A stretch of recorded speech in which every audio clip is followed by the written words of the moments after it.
नमस्कार, मैं हूं शकील अहमद। आप देख रहे हैं खास मुलाकात प्रोग्राम को। आज हमारे स्टूडियो में रंगबाज सेना के प्रमुख सुनील पटेल जी आए हैं। जैसा कि आपने सुना, संगठन का नाम है रंगबाज सेना। इसके नाम पर, इसकी कार्यशैली पर और इसके अब तक की उपलब्धियों पर हम सुनील जी से चर्चा करेंगे। सुनील जी, आपका स्टूडियो में बहुत बहुत स्वागत है। धन्यवाद, थैंक यू। सबसे पहले ये बताइए कि जो ये आपका संगठन है, ये रंगबाज सेना, क्या किसी ने कहा नहीं कि ये नाम उल्टे हैं, या किसी ने कहा ये कि ऐसे नाम नहीं रखने चाहिए, फिर भी आपने ये नाम क्यों रखा रंगबाज सेना? आपने रंगबाज सेना के बारे में पूछा और ज़्यादा खुशी हो रही है जी। हम लोग पहले कानपुर में रहते थे। कानपुर में ये शब्द बहुत पॉपुलर है कि रंगबाजी मत करो, रंगबाज करके। तो जब मैं लखनऊ में आया, काफ़ी दिनों से लखनऊ में ही शिफ्ट करके रह रहा हूँ, ऐसे ही हिट किया कि कुछ ना कुछ देश के लिए, समाज के लिए किया जाए। नाम पे विचार करते रहे, बहुत सारी चीज़ें हम लोग देखते रहे, तो उसमें एक दिमाग में बात आई, ये रंगबाज शब्द जो है ये एक बहुत बदनाम शब्द है। बदनाम तो है ही। रंगबाज शब्द को की बदनामी यहाँ तक है कि लोग इसको सीधे सीधे गुंडागर्दी के अलावा और कुछ नहीं जानते हैं। फिर भी आप लोफरबंदी, गुंडागर्दी, ये एक इसके साथ जुड़ा हुआ है। एक छोटी सा एग्जाम्पल मैं आपसे लूँगा कि एक लड़की जा रही है गांव में, 4 लड़के उसका रेप कर देते हैं। उस लड़की की गलती क्या, आप इतना बताइए हमको, कोई गलती है? नहीं, बिल्कुल। गांव वाले एक्सेप्ट करना बंद कर देंगे, लोग उसके यहाँ जाना बंद कर देते हैं, बुलाना बंद कर देते हैं। वो डिप्रेस हो जाती है, उसका आत्मबल गिर जाता है। जब उसका आत्मबल गिर जाता है, लेकिन उसकी वहाँ पर कोई कमी नहीं है। तो इस चीज़ पे मैंने बड़ा गौर किया। तो मैंने ये कहा कि अगर ये आत्मबल उसका, अगर मॉरल उसका हाई कर दिया जाए, लोगों को उसकी सहेली बना दिया जाए, गांव वालों को उनके घरों पे बुला लिया जाए, या लोग उनको अपने साथ बैठाने लगे, वो लड़की धीरे धीरे धीरे करके वो सब चीज़ें भूल जाएगी, अपनी लड़ाई बेहतर तरीके से कर सकती है, फिर आकर के पुनर्स्थापित हो जाएगी। तो ये आत्मबल का जो खेल था, ये हमको बहुत ज़्यादा क्लिक किया। ये रंगबाज के पीछे था। अच्छा, रंगबाज का मतलब सीधे सीधे ये है कि आत्मबल बढ़ा के रंगबाजी दिखाना। आत्मबल जिसका मजबूत होगा वही आदमी रंगबाज होगा जी। मीन्स क्या होता है कि किसी भी काम को आप करने के लिए चलिए, आप इंटरव्यू ले रहे हो, हमारा कुछ भी कॉन्फिडेंस अगर लूज हो जाएगा तो मैं आपकी बात का जवाब नहीं दे पाऊंगा। चाहे प्रधानमंत्री हो, चाहे राष्ट्रपति हो, चाहे कोई भी किसी भी स्तर का आदमी हो, वो जब बोलता है या कोई काम करता है तो उसका कॉन्फिडेंस काम करता है। तो सफलता की यही एक निशानी है, जो आदमी का आत्मबल मजबूत होता है वो बहुत ज़्यादा सफल होता है और जल्दी सफल होता है। आप ये बताइए कि आपने रंगबाज सेना बनाया जी, इसके बाद शायद सुनने में आया आपको कुछ प्रॉब्लम हुई, उसके बाद आपने एक दूसरी नई चीज़ बना दी, आत्मनिर्भर संगठन। जब मैंने आत्मबल से ये रंगबाज सेना बनाई तो 6 महीने तक तो लोगों का यही था कि रंगबाज सेना ये तो बहुत गलत है भाई। अगर कोई पुलिस वाला पकड़ लेगा, कहीं भैया किस संस्था से हो, किस उससे हो, संगठन से, तो हम कहेंगे रंगबाज सेना से हैं। तो अगर हम रंगबाज सेना से कहेंगे तो पुलिस वाले और 4 लाठी मारेंगे कि ये तो गुंडागर्दी करता है, गुंडागर्दी वाला सेना है। बड़े जो लोग थे, जो डिप्रेटेड लोग थे, वो सोचते थे यार ये तो नाम ही इतना इस तरह से है, रंगबाज करके, इसमें हम नहीं शामिल होंगे तो मेरी प्रेस्टीज और बुक डाउन हो जाएगी। तो लोगों ने कहा कि इसमें यार तुम सक्सेस नहीं हो पाओगे इस चीज़ को। और हमने ये कहा था इस नाम को ही हम, बदनाम नाम को ही नाम देंगे।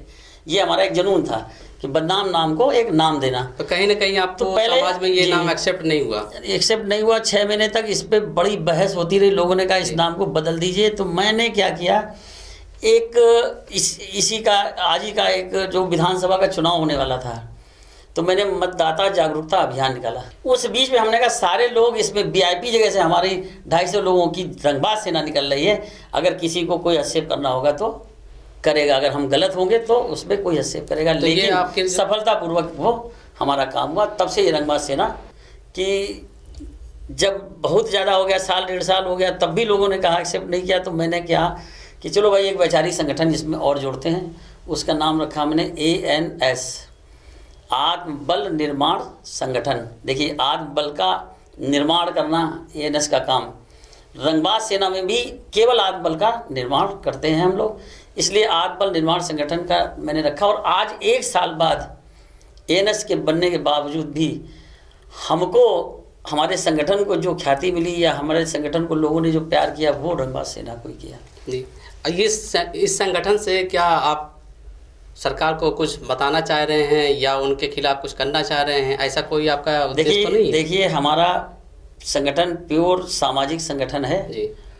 और हम लोग गरीबी और अमीरी की रेखा को धुंधली करना चाहते हैं। हमारी नज़र में गरीबी की डेफिनेशन वो है कि गरीब वही है जो उस गरीब आदमी से नीचे कोई गरीब ना हो, वो गरीब है जी। अमीर वो है जिससे बड़ा आदमी, उससे ऊपर कोई फिर अमीर ना हो। दुनिया में कोई आदमी बताइए जो सबसे गरीब हो, दुनिया में कोई आदमी ऐसा बताइए जो सबसे अमीर हो, कि उससे ऊपर कोई अमीर नहीं। लेकिन ये एक अंदर आदमी की सोच होती है कि उनके पास 2 गाड़ी, अरे हमारे पास 4 गाड़ी हो गई। इसका मतलब ये राजनीतिक उद्देश्य इसके नहीं है? कतई राजनीतिक उद्देश्य नहीं है। और आज भी हम लोग ने इस इंदिरा नगर में हमारा ऑफिस है, इंदिरा नगर के ऑफिस के आसपास 24-30 गांव हैं, वहाँ जाकर हम लोगों ने हमेशा जाकर खुद झाड़ू लगाई है। किसी से ऐसा नहीं कि खुद झाड़ू लगाई, खुद कूड़ा उठाया जा करके। ये क्यों? क्योंकि एक संदेश देना चाहते थे कि रंगबाज सेना वाले गुंडागर्दी नहीं है। जी, रंगबाज का मतलब कि गुंडागर्दी नहीं, ये एक सेवा भाव के लिए, सेवा भाव के लिए है। आपका जो ये संगठन है, अगर इस संगठन के माध्यम से अगर आपके पास कोई पीड़ित आता है, चाहे वो गरीब हो या कोई अदर क्लास का हो, और वो पीड़ित हो सरकारी कर्मचारी से, किसी पुलिस वाले से या किसी विधायक नेता से, तो आप उसे किस तरह से सहायता पहुंचाएंगे?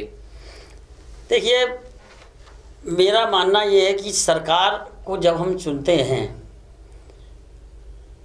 सब लोग वोट देते हैं, एक सरकार चुनी जाती है, वो सरकार अपना काम करती है, सरकार के पास सारे संसाधन होते हैं, लेकिन लोगों के दिमाग में क्या है, जो भी होता हो, लोग सरकार का विरोध करते हैं। हम लोग सरकार का विरोध ना करके सरकार का समर्थन करते हैं। मिस किसी एक, अभी हम 10 दिन पहले की घटना बता रहे हैं। एक महिला कानपुर की आई हमारे पास, उसके पति से, उसने पहले पति से डाइवर्स हो गया था, दूसरे पति ने उसको प्रेग्नेंट किया, साथ रहा और जाकर के उसको छोड़ दिया। लेकिन हम उसको ले करके महिला आयोग गए, SC/ST आयोग गए, पुलिस गए, थाने गए और मुख्यमंत्री आवास तक उनकी एप्लीकेशन मैंने लगाई। तो उसको हम लोग समर्थन तो देते हैं, लेकिन वो जो काम है वो तो सरकार ही करेगी। तो इसलिए सरकार ने, जैसे अभी मोदी जी ने, अभी मैंने बताया स्वच्छता अभियान निकाला, हम लोग 24 गाँव में पहले ही से अभियान चला रहे हैं। तो सरकार का हम लोग विरोध ना करके सरकार की मदद करते हैं, लेकिन सरकार को चीज़ों के लिए आभास देते रहते हैं। कितने लेटर, हमारा एक अभी आंदोलन चल रहा है पिछले 6 महीने से, 6 महीने हो गए होंगे, ज़्यादा हो गया, साल भर लगभग हो गया। एक देश एक किताब, एक देश एक किताब। अच्छा, ये एक देश एक टैक्स, एक देश एक कानून। तो एक देश एक किताब क्यों नहीं? ये हमारा एक मेन बहुत बड़ा आंदोलन है जो चल रहा है। उसमें हमने मोदी से लेके, योगी से लेकर के, मानव संसाधन विकास से लेकर के सबको इतने लेटर लिख दिए हैं कि हम सरकार को हिलाना चाहते हैं। उसके लिए हम लोगों ने आंदोलन भी किया। अगर एक देश एक किताब का मतलब हुआ कि एक पाठ्यक्रम ही लागू किया जाए, NCERT की किताबें पूरे देश में लागू कर दी जाएं। कक्षा 5 का बच्चा, कक्षा 6 का बच्चा, कक्षा 7 का बच्चा, जो बच्चा सरकारी स्कूल में आज पढ़ रहा है वही, और जो बच्चा दून स्कूल में पढ़ रहा है, CMS में पढ़ रहा है, कहीं पर भी पढ़ रहा है, चाहे वो कॉन्वेंट स्कूल हो, चाहे वो पब्लिक स्कूल हो, चाहे कोई भी स्कूल हो, उस किताब को, वही किताब यहाँ भी पढ़ाई जानी चाहिए, वही किताब उसी समय वहाँ भी पढ़ाई जानी चाहिए। एक देश एक किताब मीन्स हो गया एक पाठ्यक्रम पूरे देश में अगर लागू कर दीजिए, देखिए आप क्या होगा। हमारा बच्चा जो किताब पढ़ रहा है और आपका बच्चा पढ़ रहा है दिल्ली में जी, आप पैसे वाले हो, हम गरीब हैं, लेकिन आपका बच्चा वही किताब पढ़ रहा होगा, हाई स्कूल वाली अर्थमेटिक, जो हमारा बच्चा अर्थमेटिक यहाँ पढ़ रहा होगा। बशर्ते फ़र्क क्या होगा, आपका स्कूल पब्लिक स्कूल में पढ़ रहा होगा, हमारा बच्चा इसमें पढ़ रहा होगा। एसी में पढ़ रहा होगा आपका, हमारा बच्चा बढ़िया अपने पंखे में पढ़ रहा होगा। वैसे तब आप अपने हिसाब से कौन सी एजुकेशन को बेहतर मानते हैं? मतलब जैसे शिक्षा एक साथ होनी चाहिए तो सारी शिक्षाओं को एक साथ कर दिया जाएगा, तो उसमें अलग अलग देखिए 3 बोर्ड हैं, एक है सीबीएसई बोर्ड, एक है आईसीएसई बोर्ड, एक है स्टेट वाइज बोर्ड। सबके अलग अलग बोर्ड है। इसमें तीनों बोर्डों को बंद कर दीजिए आप जी। ठीक है, एक देश एक चुनाव की भी बात चल रही है, चल रही ना? हाँ चल रही है बिल्कुल। तो हर चीज़ एक देश चल रहा है, तो तीनों बोर्डों को भंग करके एक राष्ट्रीय बोर्ड बना दीजिए आप। भारतीय राष्ट्रीय बोर्ड कर दिए, इंडियन शिक्षा बोर्ड कर दीजिए। उस बोर्ड से पूरे देश में एक किताब चला करके, एनसीईआरटी की किताबें पढ़ा करके, स्कूल से हमें कोई दिक्कत नहीं, कोई फैसिलिटी ज़्यादा फीस दे रहा है, अच्छे स्कूल में पढ़ाइए, कोई दिक्कत नहीं। लेकिन किताब वही बच्चा हमारा भी पढ़ना चाहिए जो बच्चा तुम्हारा पढ़ रहा है। हम ये देखेंगे जो कैलिबर है ना, कैलिबर एसी और डीसी पीसी नहीं मांगता, कैलिबर ये मांगता है कि हम कितना पढ़ते हैं, कितनी अच्छी तरह पढ़ते हैं और जाकर के उसको किस तरह से हम एग्जाम में पास करते हैं। आप एनसीईआरटी बुक सारा देखिए, आत्मबल उस बच्चे का, जितने गांव के बच्चे हैं सबका आत्मबल बढ़ जाएगा, सारा बच्चा रंगबाज हो जाएगा जी। लेकिन एक चीज़ ये बताइए, आप एनसीईआरटी बुकों की बात कर रहे हैं तो इस पे समय समय पे जो भी गवर्नमेंट आती है वो अपने हिसाब से बदलाव करते रहती है। गवर्नमेंट से क्या मतलब, ये सेंट्रल गवर्नमेंट की किताबें हैं। सेंट्रल गवर्नमेंट की बात कर रहे हैं, जैसे अभी ज्यूनियाँ बदली गई हैं एनसीईआरटी बुकों में, तो इस हिसाब से कि इस पे पाठ्यक्रम वही दिए जाएंगे जो गवर्नमेंट चाहेगी। इस पर आप क्या करना चाहते हैं? हाँ ठीक है, जो भी सेंट्रल गवर्नमेंट का एक रिसर्च सेंटर होगा, रिसर्च स्कॉलर होगा, जहाँ से किताब ये बनेगी, पूरे देश में वही किताब लागू होगी ना। उसके अंदर मैटर क्या है, इस पर हम नहीं जाएंगे। हम ये जानना चाहते हैं कि किताब वही पढ़ाई जाए जो पूरे देश में एक साथ सब जगह लागू हो जाए। अब वो किताब किस तरह से होगी, क्या होगी, ये अलग है। ये तीनों बोर्ड एक साथ मर्ज कैसे होंगे, ये बात अलग है। या अलग अलग बोर्डों को अलग अलग काम दिए जाएंगे, ये बात अलग है। लेकिन एक शिक्षा प्रणाली लागू होनी चाहिए। ये एक एग्जाम्पल दे रहे हैं आपको, रंगबाज सेना जिस पे काम करती है, आत्मबल निर्माण संगठन जिस पे काम कर रहा है। इसके अलावा बहुत सारे हैं। इसके अलावा रंगबाज सेना की अभी तक क्या उपलब्धियां हो चुकी हैं? देखिए, इनकम टैक्स पे हमने काम किया जी। वो कैसे? इनकम टैक्स पे जैसे अमेरिका, हमने इसमें भी अध्ययन किया। अमेरिका में लोग लगभग, हम सरकारी आंकड़े नहीं दे रहे हैं, कि 50% लोग अपना टैक्स अदा करते हैं।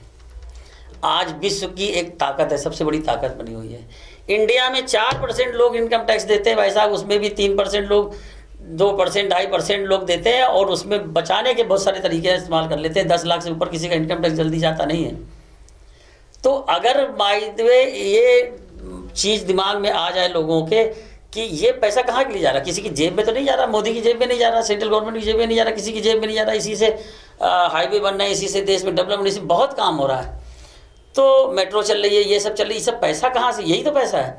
तो अगर यहाँ पर 25% भी इंडिया में इनकम टैक्स देने लगे, 30% भी इंडिया में अगर टैक्स देने लगे, 25% अगर इंडिया में देने लगे, तो ये सोने की चिड़िया वही हमारी वापस आ जाएगी जो आज से बहुत साल पहले थी। लेकिन ये देखने में आता है, और लोग कह भी रहे हैं, शास्त्री भी बोल रहे हैं कि हमारा जो टैक्स सिस्टम है पेचीदा था, उसको एक टैक्स ला कर दिया गया।